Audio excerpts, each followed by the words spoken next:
আসসালামু আলাইকুম। আমি মোহাম্মদ তুরাগ ইসলাম, থিও সলিউশন থেকে। গত পর্বে আমরা দেখেছিলাম মাইক্রোসফট পাওয়ার পয়েন্টের ইউজার ইন্টারফেস। এই পর্বে আমরা ইনসার্ট অপশনের তিনটি গুরুত্বপূর্ণ জিনিস দেখব। কিভাবে পিকচার ইনসার্ট করতে হয়, শেপ ইনসার্ট করতে হয় এবং টেক্সট ইনসার্ট করতে হয়, এবং এগুলো কিভাবে বিভিন্নভাবে কাস্টমাইজ করা যায়। প্রথমে আমরা পিকচারে যাব। পিকচারে গিয়ে আমরা যে কোনো একটি পিকচার সিলেক্ট করব। আমি এখান থেকে আমার একটি পিকচার নিলাম। পিকচারটি এখানে চলে আসলো। আমরা বড় ছোট করতে পারবো এভাবে। এবং দেখতে পাচ্ছেন এখানে পিকচার আসার সাথে সাথে কিছু অপশন চলে আসে।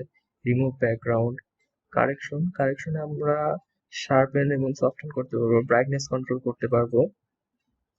পিকচার কারেকশনের আরো কিছু অপশন আসবে, এগুলো আরো ডিটেইলস অপশন। সো এত কিছু আমাদের অ্যাকচুয়ালি দরকার পড়ার কথা না। কালার অপশনে আমরা বিভিন্ন ধরনের কালার টোন দেখতে পারবো। আর্টিস্টিক এফেক্টস, বিভিন্ন ধরনের এফেক্টস আমরা দিতে পারবো। আমি এটা ইউজ করলাম। তারপর আমরা পিকচারটাকে কম্প্রেস করতে পারবো, রিসেট করতে পারবো, চেঞ্জ করতে পারবো, ব্যাকগ্রাউন্ডও কিন্তু রিমুভ করতে পারবো। তারপরে আমরা দেখছি বিভিন্ন ধরনের বর্ডার অ্যাড করার অপশন আছে আমাদের এখানে। তো এখান থেকে আমরা বিভিন্ন ধরনের বর্ডার অ্যাড করতে পারি। পিকচারের বর্ডারের যে ডিটেলস, সেগুলোর কালার, নো আউটলাইন কিরকম হবে, আউটলাইন কি থাকবে নাকি থাকবে না, আউটলাইনের বিভিন্ন কালার, ওই কালার গুলো আমরা বিভিন্ন ফরম্যাটে পেতে পারি। যেমন এখানে আরজিবি এবং এইচএসএল, এই দুই ফরম্যাটে আমরা এটা পেতে পারি। তারপর পিকচার এফেক্টসে আমরা বিভিন্ন ধরনের এফেক্ট ইউজ করতে পারি। লাইক এটা আমি দিয়ে রাখলাম।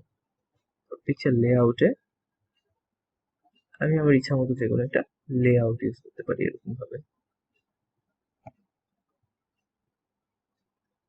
আমি এখানে হাইট এবং উইডথ কন্ট্রোল করতে পারি। সো অ্যাকচুয়ালি পিকচার সম্পর্কে এতটুকু জানাই যথেষ্ট। তারপরে যদি আমরা শেপে যাই, শেপে অনেক ধরনের শেপ অ্যাভেলেবল রয়েছে মাইক্রোসফট পাওয়ার পয়েন্টে। সো আমরা বেসিক শেপই অনেক কার্যকর। সো আমরা বেসিক শেপ থেকে শুরু করি। আমি এখানে একটা চতুর্ভুজ নিলাম। দেখুন এখানে কিছু অপশন আসছে, সেটা হচ্ছে শেপ ফিল।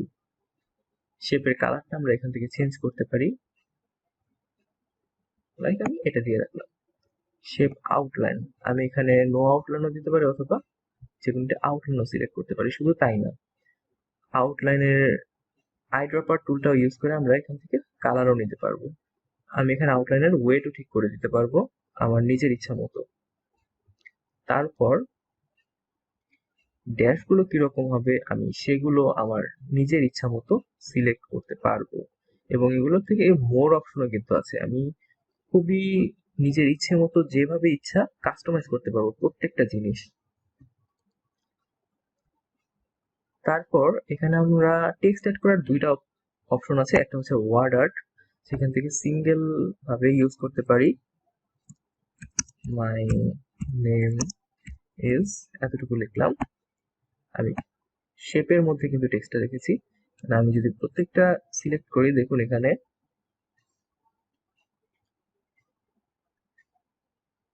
অপশন আসবে। এই যে আমি এখান থেকে আমার ফন্ট চেঞ্জ করতে পারবো। ফন্ট চেঞ্জ করলাম, ইভেন ফন্ট সাইজও চেঞ্জ করতে পারবো।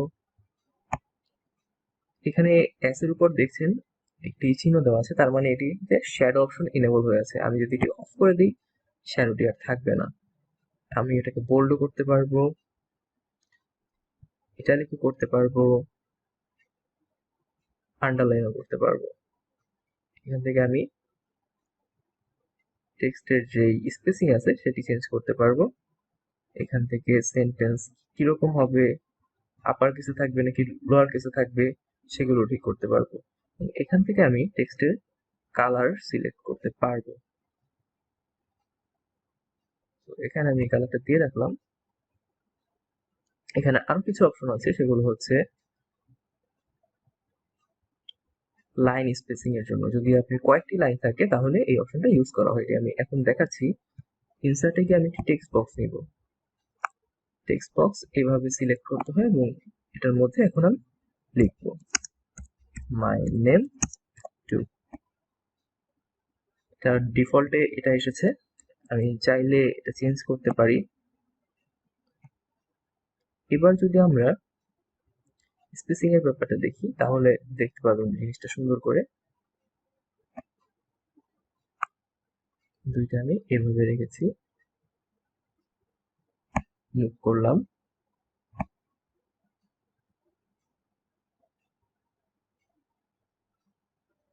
এভাবে কিন্তু কাজ করছে না। কেন কাজ করছে না? কারণ আমি শুধুমাত্র একটি সিলেক্ট করেছিলাম। তো কিভাবে কাজ করবে?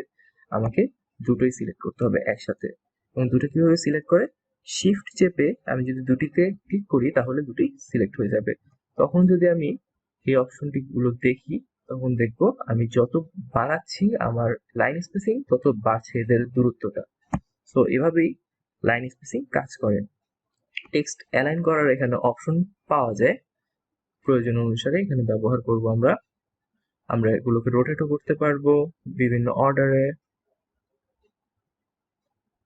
অ্যান্ড এগুলোই ছিল আসলে সবচেয়ে গুরুত্বপূর্ণ ব্যাপার আমাদের ইনসার্ট অপশনের মধ্যে। আমাদের পরবর্তী ভিডিওতে আমরা একটি